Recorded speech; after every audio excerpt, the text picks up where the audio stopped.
This is the first time we've ever started on time. I thought that with age I might become less long-winded, but it doesn't seem to be the case. So I put my watch here to make sure that I don't just talk all morning. We also feed some hungry ghosts. So welcome. This is a very important day in the life of a temple community.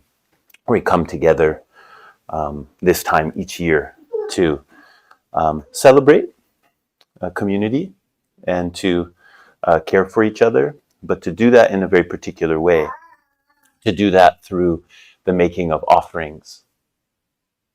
And not just general kinds of offerings, but offerings to the deep and difficult spirits that animate our world,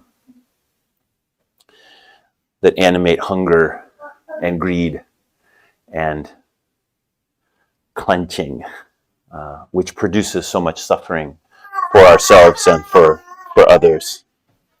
Good morning, Kai.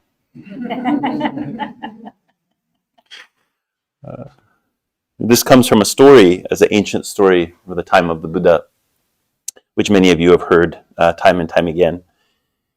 And it's a story of Ananda, one of the Buddha's closest disciples, probably the person who spent the most time with the Buddha Shakyamuni while he was here on earth.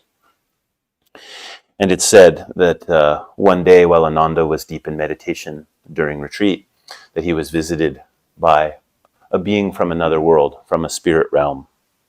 It might be more accurate to say not exactly another world, but another layer of our world. It's not like it's someplace else. It's right here, but it's a facet of life that we might not pay attention to all the time. But because Ananda was dedicated to a path of liberation, was dedicated to looking deeply into life, he had the capacity to see that layer, which mostly we can't. And he was visited by this being Enku, which means blazing mouth. I love that name. And his name Blazing Mouth because he is the king of the hungry ghosts. And one of the qualities of the hungry ghosts is that their mouths are on fire. Whenever they try to receive nourishment, as they put it into their mouth, it turns into fire or pus or blood, all of the wonderful things, right? And they can never be nourished. That's the quality of a hungry ghost, the quality of the beings that live in that layer that is hard for us to see, although we know it in our life, both internally and externally, that there's something churning, there's some greed that is churning all the time. So Ananda was able to meet this in the person of Enku, and Enku said to Ananda, Ananda, you will fall into our world in 3 days' time. And Ananda said, what can I do to prevent it? And I always like to point out this part in the story. Ananda didn't argue with Enku. It's really important. Ananda didn't say, hey, you guys, do you realize who you're talking to here? I am the right-hand man of Shakyamuni Buddha, who is the redeemer of the world. It couldn't be me. You must be confused here in some way. He didn't debate with him. He didn't say, I'm not sure what karma you're talking about, but it can't be as bad as you thought it was. And he didn't go into any of that. He just said, how can I avoid it? What can I do to step beyond this karma? And Enku said, you can't. It's your karma. Tough. And Ananda said, are you sure? There must be some way. There must be some way. I want you to pay attention to that part of the story. Oftentimes until you get right up against the impossibility of something, you cannot discover a true solution. You will use whatever kind of scheming has worked for you in the past to get around the obstacle. And so there's actually a great compassion in Enku saying, no, not this time, Ananda. You don't get to practice your way out of it. You don't get to be a saint. You have to face this.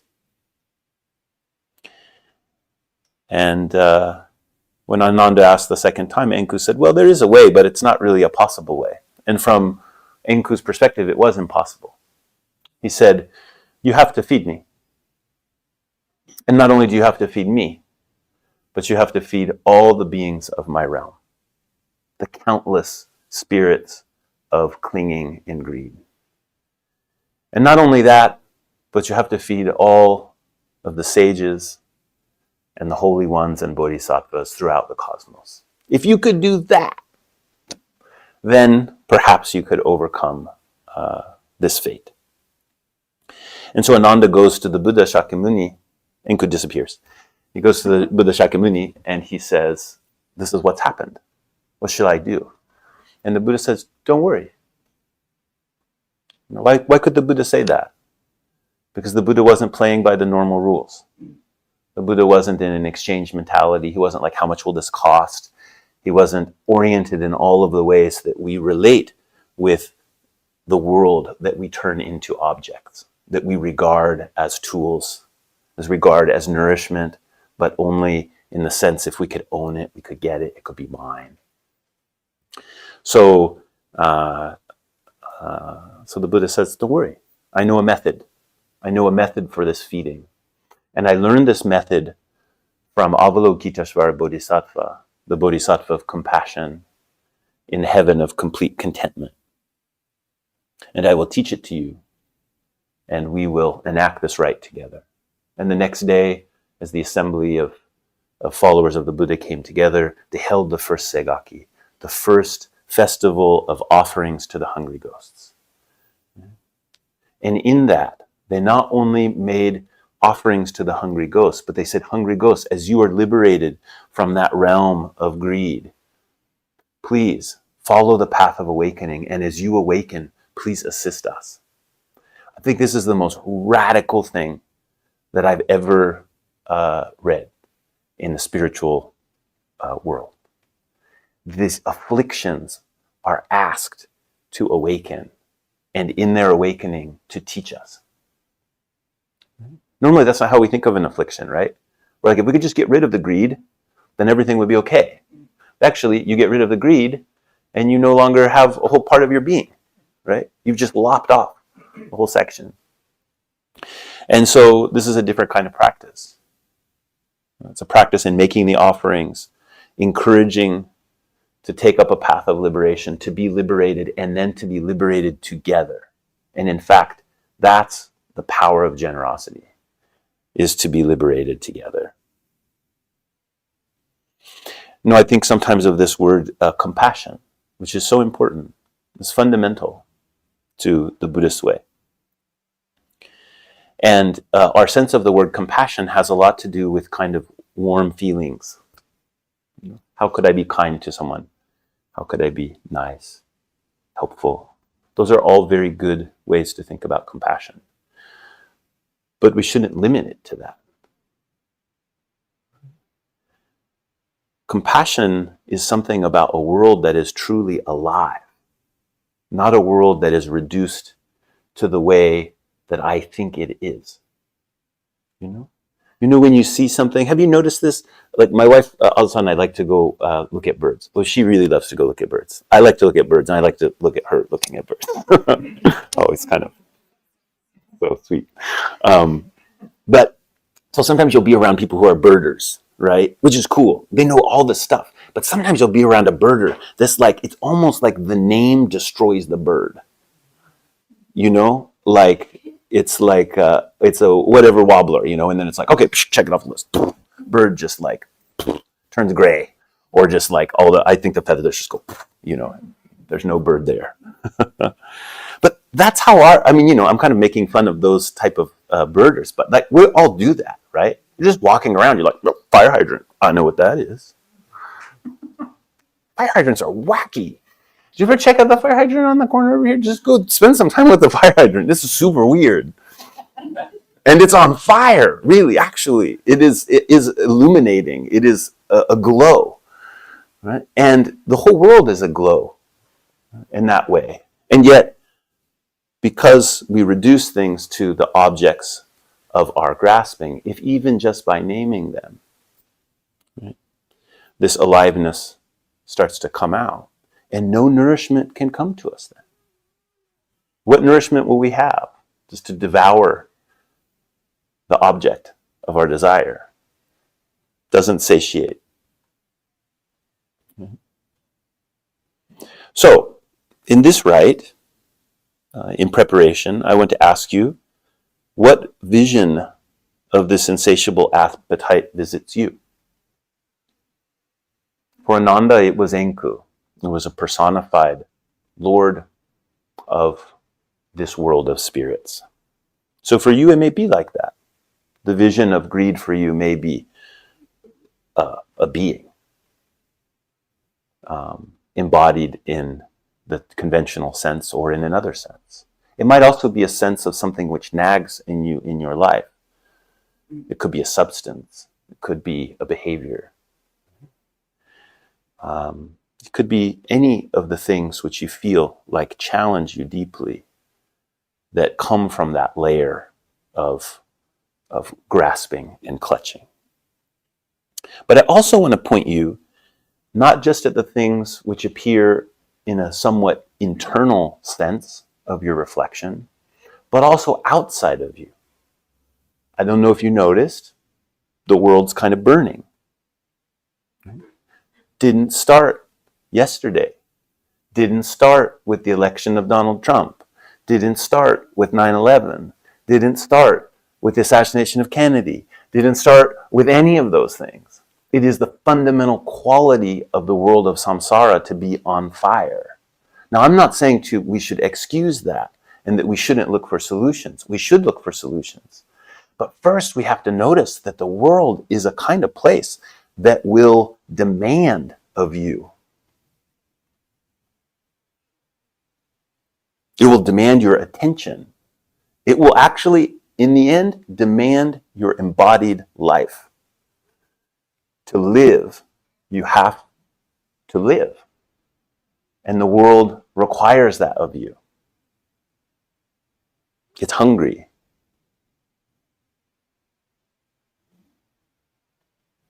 Now, when we try to answer that greed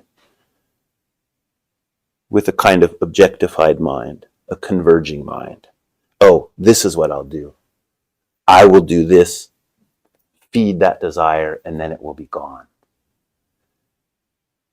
I don't know if you've tried this, but in the end, it doesn't work. We get some relief, but we're hungry again. We're hungry again. We're hungry again. It's the nature of things. But that is the nature of a subject-object relationship. Finally, we're isolated if that's the way we think about being nourished. That I'm the subject and I will receive an object and then I will be full. The nature of that is impermanence, encyclic. But the practice of generosity is different. It's stepping beyond that convergent idea of what will solve the problem, the solution, the objectified object. And it says, this is not an object. This is my offering. You see, if you see something and you say, here, let me offer it. Let me offer it to you. Let me offer it to the spirits. Let me offer it to the world. Let me offer it to this heart. Then everything is on fire, but not in the same way. It is illumination. That illumination is what feeds us in the deepest sense of the word. The solution isn't solitary when we rely on generosity. The solution is mutual.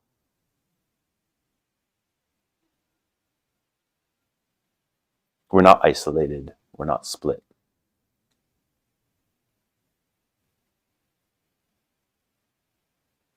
So I have two assignments. But first, let me show you my whisk. This was a gift to me this morning from long-term member of our Sangha, Ember, and she made me this yarn whisk. So you'll be seeing me using this later, and you will know where it came from. So my first request is enjoy this rite. Know that it is an offering that's made by all of us to this realm of hunger and greed. And as you part from here today, after having lunch, I hope you'll be able to stay for lunch, I want you to focus on something. Just focus on what is the slight difference between taking and receiving. What's the slight difference between just kind of a raw giving and offering something? And I have a couple places you can watch this in a really particular way, and then maybe it will expand out to other places. If you were lucky enough to live with another person, every time you make a cup of tea or coffee or whatever the beverage is that you like, I want you to take a practice of asking them if they would like some too. It's very simple. So if you're going to make some tea, and you say, "Oh, would you like some tea too?" It's a very simple practice. Or it doesn't have to be just drinks, it could be whatever you're doing. That's the first practice. Second practice is when someone offers you something, when someone's going to give you something, I want you to make sure you're paying attention to how it feels. Feel the rough spot of receiving. That rough spot of receiving is telling you about your isolation. It's telling you about that solitary solution that you're grabbing onto in some way. So when someone offers, receive it. But don't just receive it. Pay attention to the way that it comes into your heart. There will be a beautiful side and there will be a difficult side. If you're not feeling the difficult side, look a little harder because it's there somewhere. Okay, so that's something as you go away from day. But the practice for right now, I'm going to leave the hall here in a moment to change my robes. And when I do that, everyone, maybe you've already received it, or maybe they'll be passed out this slip of paper. And what I want you to do is, while you're listening to the bells that are calling in the ceremony, I want you to connect with what is your vision of this world of greed. How does it appear to you? Again, it could be personified. It could be a certain thing you're struggling with. It could be something about the demands of the world upon you. Whatever it is, and trust yourself. If you listen a little bit, you know what it is. And there's not only one, so don't worry about it. Just name one or two or however many you can think of. They actually all are connected, right? So it's fine. And then you'll come forward, and we place those all here on the altar to the Hungry Ghost altar. And then during the ritual, there are offerings made, and then you will also come forward and offer incense towards the end of the ritual.